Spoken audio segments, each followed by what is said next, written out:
Topic है हमारा पदवियां, उपहार और भेंट। क्या होता था भाई, राज्याभिषेक के समय या शत्रु पे विजय पाने के बाद मुगल बादशाह विशाल पदवियां ग्रहण करते थे और आपको पता है बहुत सारी पदवियां बांटी भी जाती थी। जैसे कि कोई मान लो यहाँ पे आप देखो, योग्य व्यक्तियों को पदवियां देना मुगल राजतंत्र का एक महत्वपूर्ण पक्ष था। दरबारी पदानुक्रम में किसी व्यक्ति की उन्नति को उसके द्वारा धारण की जाने वाली पदवियों से जाना जाता था। यानी किसी व्यक्ति को जितनी ज़्यादा पदवियां मिली हुई हैं उसकी जो उन्नति है वो उतनी ज़्यादा है। उच्चतम मंत्रियों में से एक को दी जाने वाली, जो मतलब सबसे उच्चतम मंत्री होता है, जो मतलब मंत्रियों में सबसे बड़ा मंत्री हो, उसको दी जाने वाली एक पदवी थी आसफ खां। यानी उसके नाम के आगे या पीछे आसम खां लगाया जाएगा। ये पदवी है। जैसे हम नहीं बोलते कि भारत रत्न विजित, मतलब जिसने भारत रत्न जीता हुआ है तो उसका नाम के आगे भारत रत्न लगा देते हैं, या पद्म विभूषण लगा देते हैं जिसको अवार्ड वगैरह मिले जाते हैं। तो ये भी कुछ ऐसे ही अवार्ड वगैरह होते थे, पदवियां जो जिसको मिल जाती थी ना। जो पदवी आसफ खां एक पदवी होती थी जो बेस्ट जो मंत्री होता था उसको मिलती थी। तो ये जिसको मिल जाती थी उसका सम्मान जो था वो बहुत ज़्यादा होता था। इसके बाद देखो, ये आप सीधा हो पदवियों पे ध्यान से देखो। औरंगजेब ने अपने दो उच्च पदस्थ तो एक जय सिंह था, एक जसवंत सिंह, इनको मिर्जा राजा की पदवी प्रदान करी थी। मिर्जा ये एक पदवी है, ठीक है। और उस टाइम पे क्या था, पदवियां पाने के लिए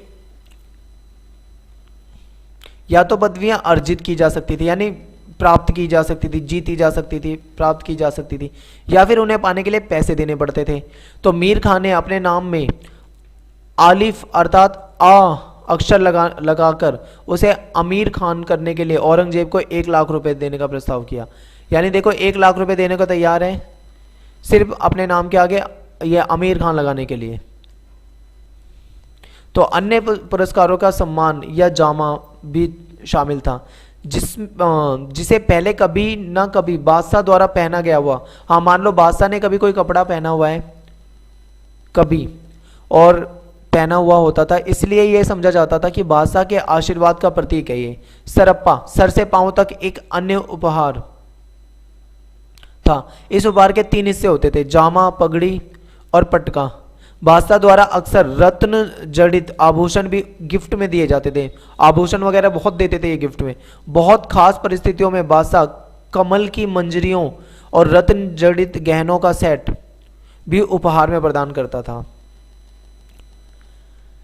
तो ये सारी जो पदवियां और गिफ्ट हैं ये दी जा रही हैं यहाँ मुगल दरबार में।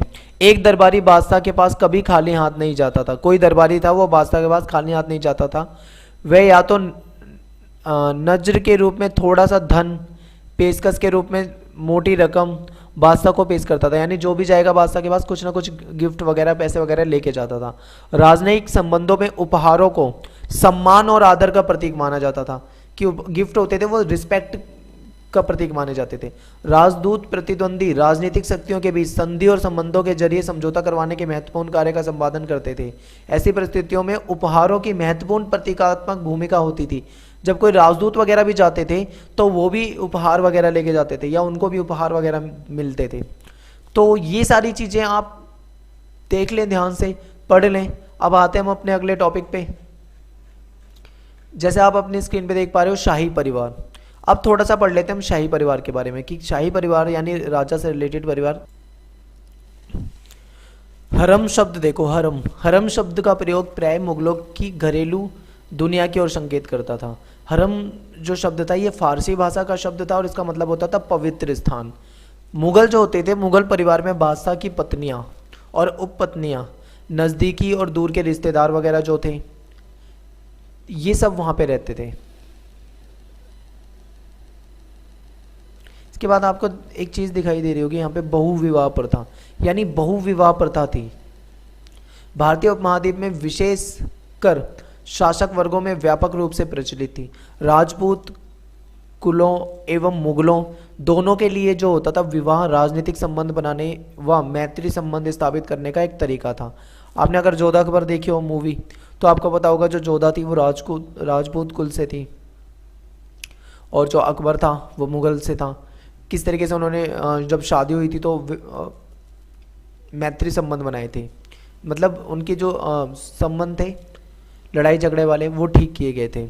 विवाह में पुत्री को भेंट स्वरूप दिए जाने के साथ प्राय एक क्षेत्र भी उपहार में दिया जाता था। यानी जब शादी में गिफ्ट वगैरह दिए जाते थे तो वहाँ पे एक क्षेत्र भी दे दिया जाता था कि ये लो, ये क्षेत्र तुम्हें गिफ्ट में दिया है। इस प्रकार से क्या होता था, यहाँ पे एक चीज़ आगे और भी हमें ध्यान रखनी है कि मुगल जो परिवार था उन परिवारों में आने वाली स्त्री बेगम जो होती थी, यानी कि शाही परिवारों से आने वाली स्त्रियां जो बेगमें हैं शाही परिवार से, जो बहुत अच्छी रिच फैमिली की होती थी, और अन्य स्त्री जैसे अगहा जिनका जन्म कुलीन परिवार में नहीं हुआ था, इनमें अंतर रखा जाता था। दहेज, ये चीज़ इंपॉर्टेंट है, दहेज मेहर के रूप में क्या होता था, बहुत बहुमूल्य वस्तुएं मिलती थी। ठीक है, उसके बाद जो मतलब बहुमूल्य वस्तुएं लेने के बाद विवाह करके आई बेगमों को अपने पतियों को स्वाभाविक रूप से अगहाओं की तुलना में अधिक ऊंचा दर्जा सम्मान मिलता था। जो ज़्यादा दहेज लेकर आई है तो उनको ज़्यादा क्या मिलता था, सम्मान मिलता था। राजतंत्र से जुड़े महिलाओं के पदानुक्रम में उपपत्नियों अगाचा की स्थिति सबसे निम्न थी। सबसे ऊंची जो स्थिति होती थी वो बेगम की होती थी, फिर उसके बाद अगहा, और फिर उसके बाद अगाचा। अब ये क्या है ये मत पूछना, बस इसको ध्यान में रखो अपने, इतना ही काफ़ी है। इन सभी को नगद मासिक भत्ता तथा अपने अपने दर्जे के हिसाब से उपहार मिलते थे। तो ये हो जाएगा।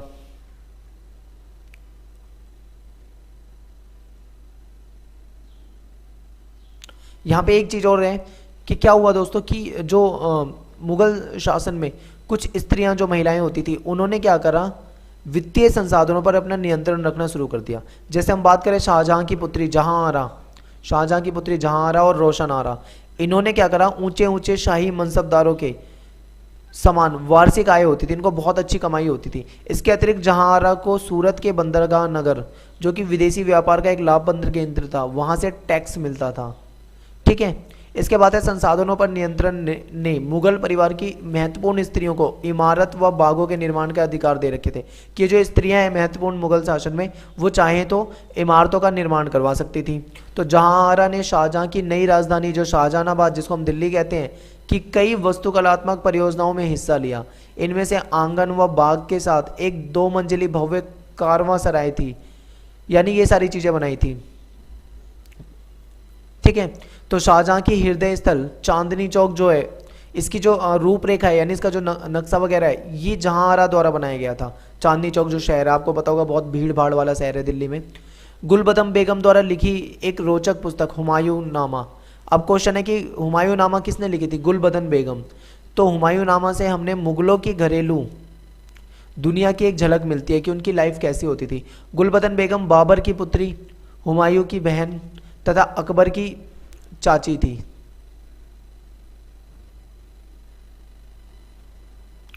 और गुलबदन स्वयं तुर्की तथा फारसी में धारा प्रवाह लिख सकती थी। धारा प्रवाह का मतलब है बहुत अच्छे तरीके से लिख सकती थी, उसकी कमांड थी लैंग्वेज पे। जब अकबर ने अबुल फजल को अपने शासन का इतिहास लिखने के लिए नियुक्त किया तो उसकी चाची से बाबर और हुमायूं के समय के अपने पहले संस्मरणों को लिपिबद्ध करने का आग्रह किया ताकि अबुल फजल उनका लाभ उठाकर अपनी कृति को पूरा कर सके। यानी कि जब क्या हुआ था कि अकबर ने अबुल फजल को बुलाया था अपने शासन का इतिहास लिखवाने के लिए, तो उसने अपनी चाची से बाबर और हुमायूं के समय के संस्मरणों को लिपिबद्ध करने का आग्रह किया कि अपनी चाची से यह कहा कि जो बाबर और हुमायूं हैं इनके समय पे जो महत्वपूर्ण बातें थी उनको लिपिबद्ध यानी उनको लिखा जाए, इसका आग्रह किया ताकि अबुल फजल क्या करे, उन सारी नॉलेज का लाभ उठाकर अपनी जो कृति है पूरा करे। क्योंकि जो कृति है ऐसे थोड़ी ना पूरी होगी कि अकबर का लिख दिया, उसमें बाबर का भी लिखना है, उन्हें हुमायूं का भी लिखना है। तो इन सारी चीज़ों की जानकारी किसको थी, इन सारी चीज़ों की जानकारी उनको चाची को थी। तो उन चाची ने ये सारी बातें बताई, तो इन सब को जानकर क्या हुआ, अबुल फजल ने तीनों की कृतियां लिखी अपने उस पुस्तक में सब कुछ। गुलबदन बेगम ने जो लिखा वह मुगल बादशाहों की प्रशस्ति नहीं बल्कि उसने राजा और राजकुमारों के बीच चलने वाले संघर्षों और तनाव के साथ ही इनमें कुछ संघर्षों को सुलझाने में परिवार की उम्र दराज स्त्रियों की महत्वपूर्ण भूमिका के बारे में भी लिखा हुआ है। तो ये हो गया दोस्तों दूसरा पॉइंट। अब आते हैं हम अपने नेक्स्ट पॉइंट पे, शाही नौकरशाही। नौकरशाही का मतलब होता है ब्यूरोक्रेसी। ब्यूरोक्रेसी का मतलब होता है जो दरबार में जो राजा के जितने भी अधिकारी हैं, जो राजा के लिए काम करते हैं, शासक के लिए काम करते हैं, वो सारे ही नौकरशाही में आएंगे। चाहे वो सिपाही हो, चाहे वो वैद्य हो, चाहे वो कलाकार हो, चाहे वो चित्रकार हो, या टैक्स कलेक्ट करने वाला हो, या जो भी हो, जो भी राजा के लिए काम करता है, राजा से पैसे लेता है, जिसको शासक पैसे देता है, वो उसकी नौकरशाही हो जाएगी। तो कैसे भर्ती की जाती थी ये देखो, भर्ती प्रक्रिया देखो और पद देखो। मुगल इतिहास विशेषकर अकबरनामा ने साम्राज्य की ऐसी कल्पना दी जिसमें क्रिया और सत्ता के लगभग पूरी तरह एकमात्र बादशाह में निहित थी, यानी हर चीज का जो मालिक था वो बादशाह था, जबकि शेष राज्य को बादशाह के आदेशों का अनुपालन करते हुए प्रदर्शित किया गया, यानी बादशाह जैसा कहेगा वैसा ही करना पड़ता था। किंतु मुगल राज्य तंत्र के बारे में इन इतिहासों से प्राप्त समृद्ध जानकारी को हम ध्यान से देखें तो हमें उन तरीकों को समझ सकते हैं जिनमें भिन्न भिन्न प्रकार की संस्थाओं पर आधारित शाही संगठन प्रभावशाली ढंग से थी। मैं जल्दी जल्दी इसलिए पढ़ रहा हूँ क्योंकि ये इंपॉर्टेंट नहीं है, जो इंपॉर्टेंट है मैं आपको वहाँ पे बताऊंगा अलग से। तो मुगल राज्य का एक महत्वपूर्ण स्तंभ उसके अधिकारियों का दल था, जो जिसे इतिहासकार, हाँ यहाँ से दोस्तों बहुत इंपॉर्टेंट है।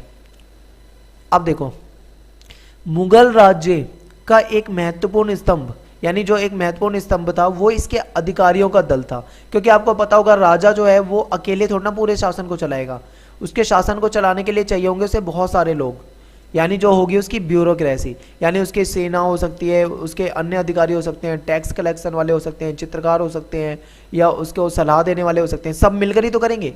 तो मुगल राज्य का एक महत्वपूर्ण स्तंभ जो था वो था उसके अधिकारियों का दल, यानी अधिकारियों का ग्रुप, जिसे इतिहासकार क्या बोलते थे, अभिजात वर्ग बोलते थे, यानी ये सभी अभिजात वर्ग में आते थे, अमीर लोगों में आते थे अभिजात वर्ग। अभिजात वर्ग में जो भर्ती थी वो विभिन्न निर्जातीय तथा धार्मिक समूहों से होती थी। कैसे भर्ती होती थी इसको देखेंगे। इससे यह सुनिश्चित हो जाता है कि कोई भी दल इतना बड़ा ना हो कि वह राज्य की सत्ता को चुनौती दे सके। मुगलों के अधिकारी वर्ग को गुलदस्ते के रूप में वर्णित किया जाता था, जो वफादारी से बादशाह के साथ जुड़े होते थे। साम्राज्य के निर्माण के आरंभिक चरणों से ही तुरानी और ईरानी अभिजात अकबर की शाही सेवा में उपस्थित थे। तो यहां से भी कुछ नहीं है।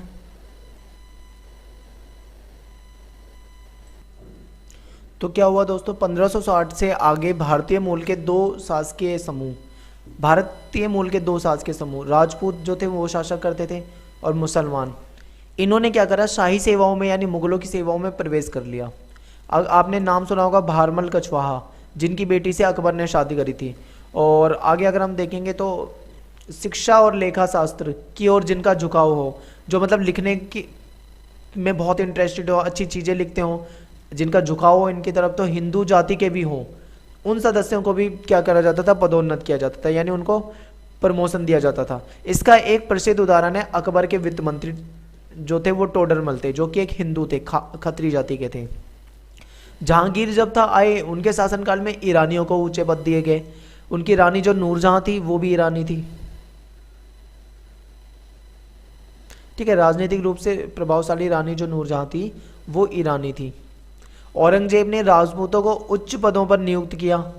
फिर भी शासन में अधिकारियों के समूह में मराठे जो थे वो बहुत भारी संख्या में थे। सभी सरकारी अधिकारियों के दर्जे और पदों में दो तरह की संख्या मेनली थी। आपको पता है मनसबदार वगैरह रखे जाते थे जिनको अच्छा वेतन मिलता था, और सवार यह सूचित करता था कि उसे सेवा में कितने घुड़सवार रखने के अपेक्षित हैं, यानी जो सवार वगैरह होते थे वो देखते थे कि कितने घुड़सवार रखने हैं उन्हें। और इसके बाद जो सैन्य कमांडर हैं वो घुड़सवारों की भर्ती करते थे कि किसे घुड़सवार बनना है, और उनको हथियार वगैरह देते थे, उनकी ट्रेनिंग देते थे। ठीक है, अब यहाँ पे एक बात है, जो निम्नतम मतलब जो छोटे पद होते हैं, बहुत छोटे पद, उसको तो भाई राजा कुछ नहीं करता था, लेकिन जो बड़े बड़े अधिकारियों के पद होते थे वो बादशाह जो था वो खुद तय करता था कि किसको हमें क्या बनाना है।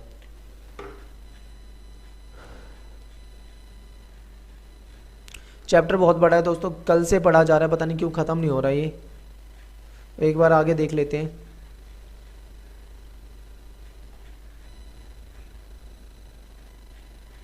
दोस्तों चलो इसे यहीं पे छोड़ते हैं हम। अब मैं करवाता हूँ इसके क्वेश्चन आंसर, क्योंकि इतना पढ़ेंगे तो हमारे पास सिर्फ आज का दिन है, सारे चैप्टर नहीं कर पाऊंगा मैं, काफ़ी पढ़ा दिया है मैंने आपको इस चैप्टर के जरिए। तो आपको बेसिक सारी बातें पता लग गई होगी मुगल शासन के बारे में। अब मैं आपको करवाता हूँ क्वेश्चन आंसर, और please please please question answer की वीडियो को बहुत ध्यान से देखना, क्योंकि क्वेश्चन जो पेपर में आएंगे वो वहीं से आएंगे। जो मैं आपको क्वेश्चन बताऊंगा लगभग वहीं से क्वेश्चन आएंगे, तो ध्यान देना वहाँ पे। और अगर आपने वीडियो सारी अच्छे से देखी है तो आपको क्वेश्चन आंसर की वीडियो बहुत आसान लगेगी। धन्यवाद।